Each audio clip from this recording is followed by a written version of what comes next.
अस्सलाम वालेकुम दोस्तों, तुसी देख रहे हो सोना पंजाब टीवी ते मैं तुहाडा मेज़बान मोहम्मद साजिद। दोस्तों सबसे पहले अपने चैनल नूं सबसक्राइब कर लो ते नाल ही बैल आइकन नूं प्रेस कर लो ताकि साडी हर नवीं आने वाली वीडियो तुहाडे तक बासानी पहुंच सके।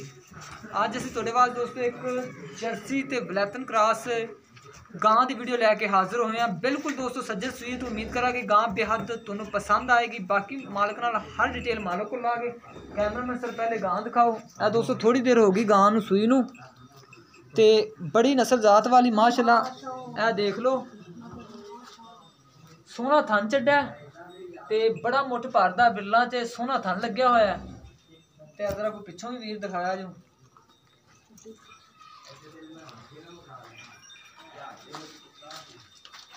ए दोस्तों देख लो, चंगा दोस्तों कदबुत ते चंगी लम्मी चौड़ी ए वाली बैड़ है। तीसरा सुबह मालकां दे कहना भी सूई है।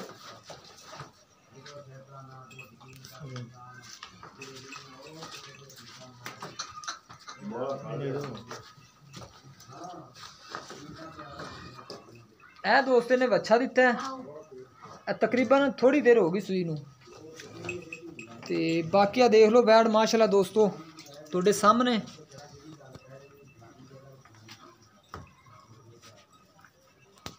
ते ए दोस्तों पिछों देख लो माशाल्लाह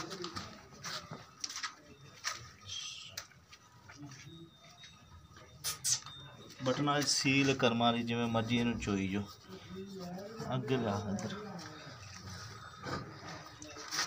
जिवें मर्जी फड़ के चो लो।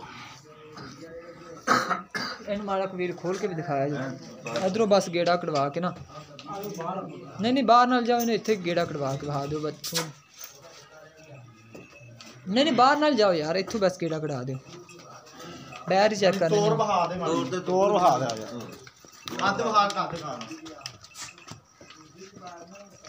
बस ले आओ, ले अंदर जाएगी, ले अंदर ले आओ।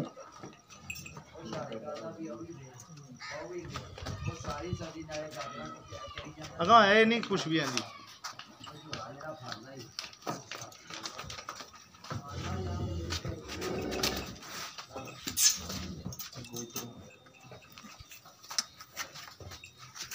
बस ठीक है। गां दोस्तों आप वेख ली हुण मालक को पुने भाई नसीर अपने कोल खलोते ने। अस्सलाम वालेकुम जी। वालेकुम सलाम जनाब की हाल है? ठीक ठाक। नसीर भाई असि जेड़ी तुहाडी गां दिखाई है इहदा पहला सुबह दसो किन्ना है? तीसरा सूई है जी। तीसरा? हां जी। कितनी देर हो गई सूई नूं? तकरीबन 2 घंटे हो गए।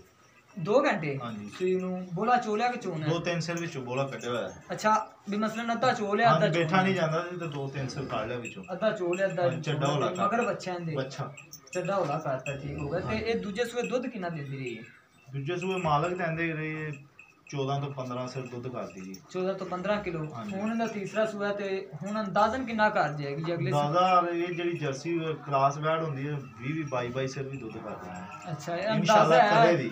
अंदाजा है इंशाल्लाह 20-22 14-15 लीटर कर दी रही है दूसरे सूए। हुण तीसरा सूआ भी अंदाजन 20 भी कर सकदी, 18 22 भी कर सकदी है, अंदाजा कंफर्म नहीं हैगा। ठीक हो गया। कद माशाल्लाह चंगा, सील बड़ी करमारी जिवें मर्जी बैग चो लो। दोस्तों मालक दा कहना भी 14-15 लीटर दूसरे सूए दुध दे देंदी रही है। चंगा दोस्तों कद बोते तो हुण कहंदे ने 20 भी दे सकदी है, अंदाजा है। मजीद हुण दुध कितना करेगी ये तो मालकां दा अंदाजा ही है। पिछले सूए 14-15 लीटर कर दी रही, हुण तकरीबन 2 घंटे हो गए सूई नूं ते मालकां ने दा बोला 2-2.5 किलो चो लिया ते दूसरा चोना हुण 4 किलो दे देवे 3 किलो दे देवे, कुछ कह नहीं सकते लेकिन चंगा दुध करेगी मालकां दे मुताबिक।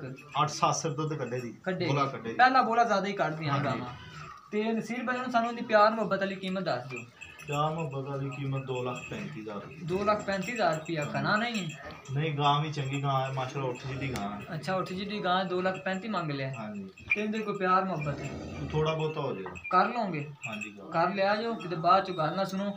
दोस्तों 2,35,000 रुपये मालिक इनकी डिमांड कर दें, जिन्हें कहते हैं प्यार मुहब्बत भी कर लागे। अगर से यह वाली गां किसी मेरे वीर भाई नूं पसंद आती तो साढ़े नाल राबता करे। साडा राबता नंबर है 0304 9613 234 साडा राबता नंबर है। तो मजीद दोस्तों साडी अगली अपडेट वास्ते अपने चैनल में सबसक्राइब कर लो। तो मिलने एक नवी वीडियो दे नाल। अल्लाह हाफिज़।